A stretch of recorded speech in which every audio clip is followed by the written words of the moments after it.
The gavel crashes down. 60 days in county jail. Judge Barnes declares, his voice cold and final. But I don't move. Not yet. I stand there, every eye in the courtroom on me. The tension in the room thickens. Then I speak. Your Honor, I am Marcus Johnson, lead prosecutor for the state of Georgia. The room falls silent. His face drains of color. The truth is, he doesn't know what's coming. But I do. The game has just changed, and he has no idea he's already lost. Judge Gregory Barnes never looked up from his papers when I entered the courtroom. He didn't need to. He ruled this place like a kingdom, a judge who thought the law was about power, not fairness. His reputation was built on one principle: respect must be earned. And for people like me, he never thought we deserved it. He'd been the face of this courtroom for over 15 years, shaping every decision with his rigid sense of order. He never used racial slurs, never made a blatant statement, but his bias was surgical. It wasn't in his words, it was in his actions, his decisions.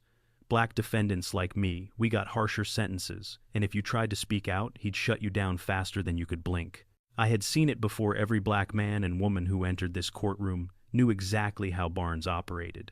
He had a way of making you feel small, like you didn't belong here, like you were the problem. But today, I was the one standing in front of him. Today it wasn't just a case, it was a reckoning. He looked at me with that same cold, dismissive gaze. "Are you done?" he asked, his voice dripping with arrogance. But this time I wasn't the one shaking. I'd been building my case for months, waiting for this moment. And now, the only thing left to do was expose him for what he truly was. And I would. I wasn't going to let this courtroom remain his kingdom. Not anymore. It all started subtly. A comment here, a decision there, as if I wasn't supposed to notice.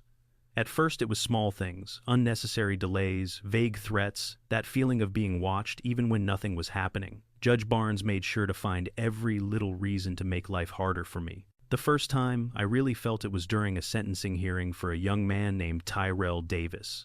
Same charge as a white defendant from the suburbs, drug possession. Tyrell had a spotless record, no prior history with the law. Yet, Judge Barnes sentenced him to 18 months in county jail. The white defendant, 6 months probation and community service. The disparity was glaring, but it wasn't new. I remember the courthouse whispers. Tony Washington, an old public defender I trusted, pulled me aside after that hearing.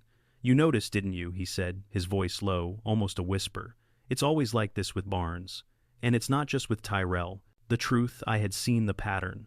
Black defendants, particularly young men, were always given harsher sentences. Every case I looked into confirmed it. The unspoken rule of this district: if you were black, you were guilty before you even stepped into the courtroom. And Barnes, he was the one making sure it stayed that way. But I couldn't prove it yet, not without the right moment. It wasn't long before Judge Barnes crossed a line that I couldn't ignore. One afternoon, as I walked past the courthouse lobby, I caught sight of Barnes standing with a man I didn't recognize, an HOA official, of course someone I'd seen around the neighborhood. The conversation was short, but I overheard enough to know something was off. I heard the words fundraising, expansion, and then our guy in the courtroom. I paused, pretending not to notice. But I did. This wasn't just about legal rulings anymore. Barnes had become an extension of the HOA's power. I already knew they had deep pockets and far-reaching influence in the district, but seeing it firsthand in that lobby made my skin crawl. The next time I had a case in front of Barnes, it was the same story. Black defendants were being hit with harsh sentences, while white defendants got a slap on the wrist. But now I had a new piece of the puzzle. The HOA wasn't just throwing money into local elections. They were controlling the courts too.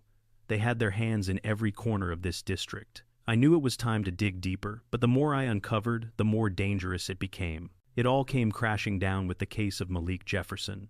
The kid had no record, no history of violence, just a small possession charge that could have been a slap on the wrist. But Judge Barnes, he sentenced Malik to 2 years in state prison. I was furious watching from the gallery.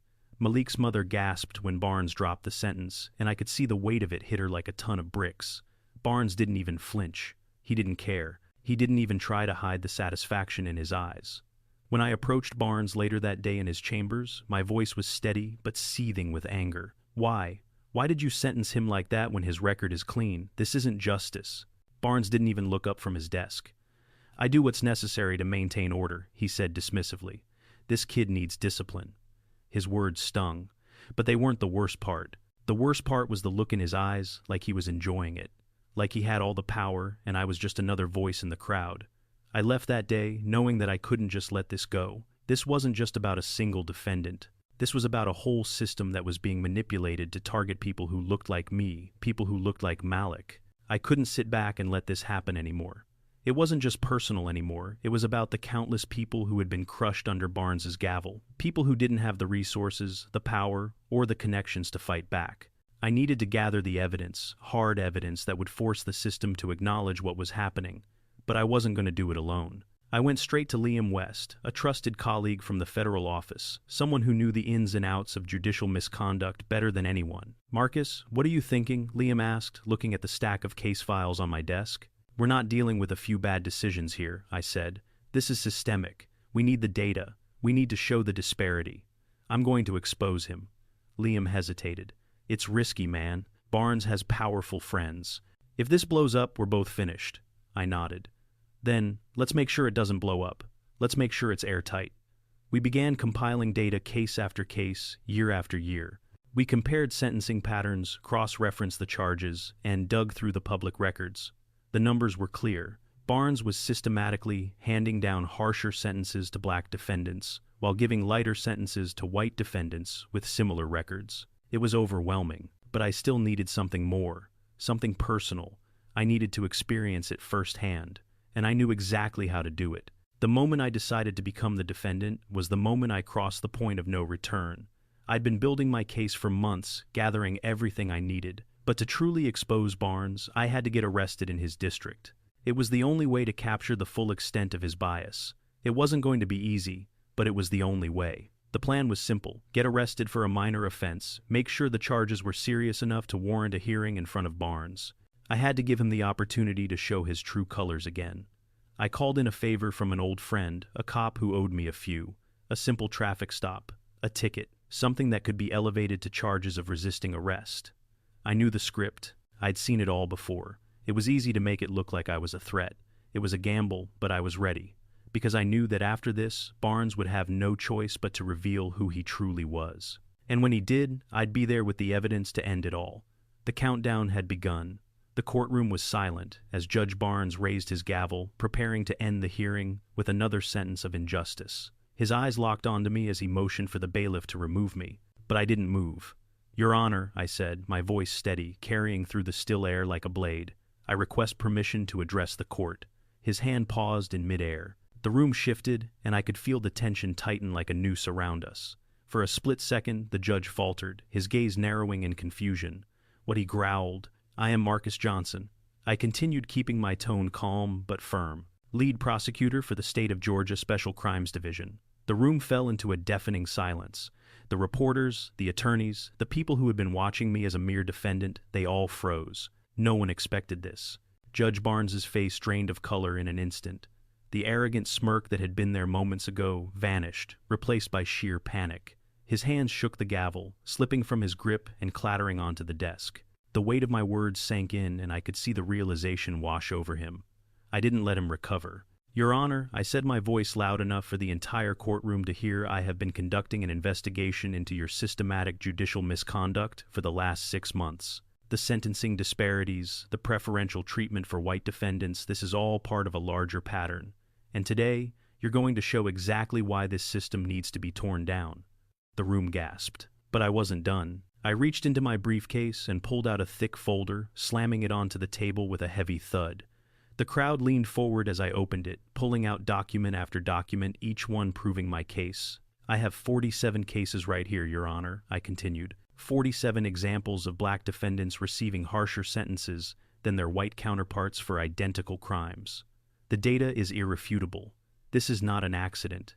This is deliberate. You have weaponized your position to maintain racial inequality in this courtroom for the last 15 years. As I spread the pages out before him, I could see Judge Barnes's face twist with fear. He reached for his gavel again, but his hands trembled, unsure of what to do next.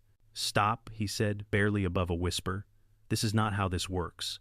"You can't," I interrupted him, lifting my hand and showing him the final piece of evidence.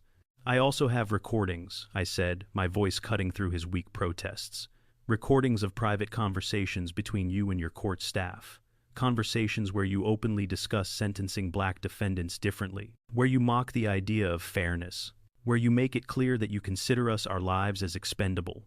The crowd shifted, murmurs rippling through the room. I pressed play on my phone, and the voice of Judge Barnes filled the courtroom cold and condescending, revealing his true nature. "They think they can demand fairness," the recording said. "My grandfather didn't fight in World War II, so these criminals could lecture me about fairness." The recording continued, each sentence more damning than the last. The room was silent, now all eyes on Judge Barnes as his facade crumbled. His mouth opened and closed, but no words came out. The realization hit him like a freight train. Everything he had done, everything he had built, was about to be torn down. "You," he finally stammered, pointing a shaking finger at me. "You've trapped me." "No, Judge," I said, leaning forward, my voice steady. "You've trapped yourself. I just gave you a chance to show the world who you really are." I turned to the gallery, the reporters scribbling frantically, the courtroom in complete chaos. "Ladies and gentlemen, for 15 years, Judge Barnes has been using his power to systematically discriminate against black defendants. His bias has shaped this court and damaged countless lives. But today it ends." I turned back to Barnes. "You are under investigation by the State Judicial Board, the Federal Civil Rights Division, and the Attorney General's office. You no longer have the authority to sit on this bench. You are suspended from all judicial duties as of this moment." Barnes's face contorted with rage and fear, his voice rising in desperation. "You can't do this. I'm a sitting judge. I've been untouchable." "No," I said, the words like steel. "You were untouchable because we let you be.